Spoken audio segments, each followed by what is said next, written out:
अस्सलाम वालेकुम दोस्तों, जोली अजीम हाजिर है फिर नई एक वीडियो के साथ। दोस्तों मेरा जो जोली अजीम का हेल्थ सेक्शन है जिसके अंदर मुख्तलिफ किस्म के मैं आपको वेजिटेबल, फ्रूट, हर्ब्स, स्पाइस, इसलिए खाने पीने वाली चीज़ों के बारे में इंफॉर्मेशन देता हूँ।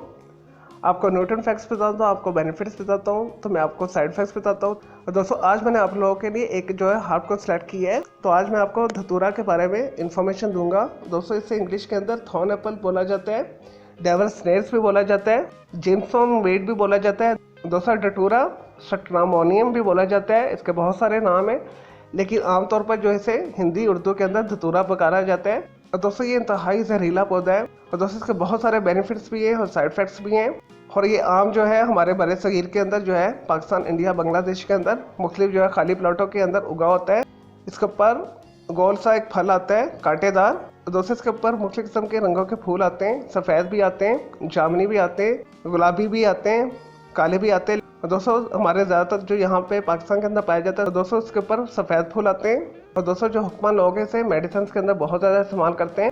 चले दोस्तों ये तो थी धतूरा के बारे में थोड़ी सी इन्फॉर्मेशन। अब आते हैं इसके न्यूट्रिएंट फैक्ट्स की तरफ। दोस्तों इसके अंदर कॉपर पाया जाता है, आयरन पाया जाता है, पोटाशियम पाया जाता है, मैग्नीज पाया जाता है, मैग्नीशियम पाया जाता है, जिंक पाया जाता है, सोडियम पाया जाता है, फैट्स पाए जाते हैं, फाइबर पाया जाता है, नाइट्रोजन पाई जाती है, कार्बोहाइड्रेट्स पाए जाते हैं। चलें दोस्तों अब आते हैं इसके कुछ बेनिफिट्स की तरफ। दोस्तों इसका टेस्ट जो है इंतहाई कड़वा होता है, इंतहाई नाखुशगवार होता है।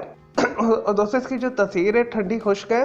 दोस्तों सर दर्द को ये दूर करता है, जिस समय से फोड़े फंसी, कील मुहासों को ये दूर करता है। और दोस्तों मिर्गी के अद्वियात में इस्तेमाल किया जाता है, पागलपन के अद्वियात के अंदर इस्तेमाल किया जाता है, जुनूनियत के जो मरीज़ होते हैं उनके अंदर इसे इस्तेमाल किया जाता है, दवाइयों के अंदर, खांसी के शरबत के अंदर भी इसे मुनासिब मकदार में इस्तेमाल किया जाता है। और खांसी से रिलेटेड, सांस से रिलेटेड जितनी भी बीमारियाँ हैं, स्पेशली दमा है, उसकी बीमारियों के अंदर भी इसे इस्तेमाल किया जाता है। और दोस्तों मर्दाना कमज़ोरी के कुछ ख़ास जो है अमराज के अंदर इसे इस्तेमाल किया जाता है। इसे जरियान के अंदर इस्तेमाल किया जाता है, सूरत-ए-इंसाल के अंदर इस्तेमाल किया जाता है, एहतलाम के अंदर इस्तेमाल किया जाता है। और दोस्तों नामर्दी यानी इम्पोर्टेंस, इरेक्टाइल डिस्फंक्शन के अंदर भी इसे इस्तेमाल किया जाता है। और दोस्तों जिनसी टाइमिंग बढ़ाने के लिए भी इसे इस्तेमाल किया जाता है। दोस्तों ऐसे अफराद जिनका जो है तनासल पतला है, मोटा नहीं है, तो इसे मुख्तलिफ किस्म के तला के अंदर इस्तेमाल किया जाता है, यानी तेलों के अंदर इस्तेमाल किया जाता है। मसाज के तौर पर भी इसे इस्तेमाल किया जाता है पूरे जिस्म के अंदर, स्पेशली जैसा कि मैंने आपको बताया उज़्व तनासर के लिए इससे मुख्तलिफ किस्म के जो है हुक्मान लोग तेल बनाते हैं। और दोस्तों जिससे आपके नफ्स की लंबाई में इजाफा होता है, मोटाई में भी इजाफा होता है। और दोस्तों जोड़ों की दर्द को ये दूर करता है। और दोस्तों नज़ला ज़ुकाम को भी ये दूर करता है और नेचुरल जो है पेन किलर है। चले दोस्तों ये तो थे धतूरा के फ़ायदे। अब आते हैं इसके कुछ साइड इफेक्ट्स की तरफ। और दोस्तों इसकी जो डेली खुराक है इसे आप एक चावल के साइज़ के मुताबिक जितना दाना होता है उतना या 5 दाने तक इसे आप इस्तेमाल कर सकते हैं।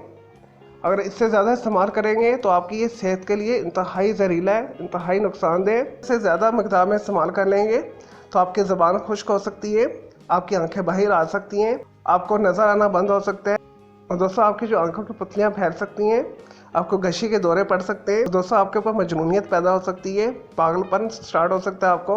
और दोस्तों बहुत ज़्यादा मकदार में इस्तेमाल करने से इससे डेथ हो जाती है। दोस्तों अक्सर लोग इसे खुदकुशी के तौर पर भी बहुत ज़्यादा खा लेते हैं, जिस वजह से उनकी डेथ हो जाती है। दोस्तों इसे अंग्रेज़ी दवाइयों के अंदर भी लोग बहुत ज़्यादा इस्तेमाल करते हैं। चलिए दोस्तों मैं उम्मीद करता हूँ आपकी धतूरा यानी डेवल स्नेल्स के बारे में मैंने आपको जो इन्फॉर्मेशन दी है, आपको न्यूट्रिएंट फैक्ट्स बताएं, आपको बेनिफिट्स बताएं, आपको साइड इफेक्ट्स बताएं, आपको ये वीडियो पसंद आई होगी तो मेरे इस वीडियो को आपने लाइक करना है, कमेंट्स करना है, शेयर करना है, फ्रेंड्स एंड फैमिली के साथ शेयर करना है। अगर मज़ीद आपका कोई सवाल है धतूरा के बारे में तो आप कमेंट के अंदर क्यूरी कर सकते हैं, तो मैं आपको इसका ज़रूर रिप्लाई करूँगा। अगर मज़ीद किसी भी वेजिटेबल, फ्रूट, हर्ब, स्पाइस, मतलब खाने पीने वाली चीज़ों के बारे में इन्फॉर्मेशन लेना चाहते हैं या कुछ भी पूछना चाहते हैं, किसी भी बीमारी के बारे में पूछना चाहते हैं, अगर आपको कोई नफ्सियाती मसला है तो उसके बारे में भी आप कमेंट के अंदर क्यूरी कर सकते हैं, तो मैं आपको उसका ज़रूर रिप्लाई करूँगा। चले दोस्तों अब मैं आपको मिलूंगा एक न्यू वीडियो के साथ। मुझे इजाज़त दो कि अल्लाह हाफिज़, टेक केयर।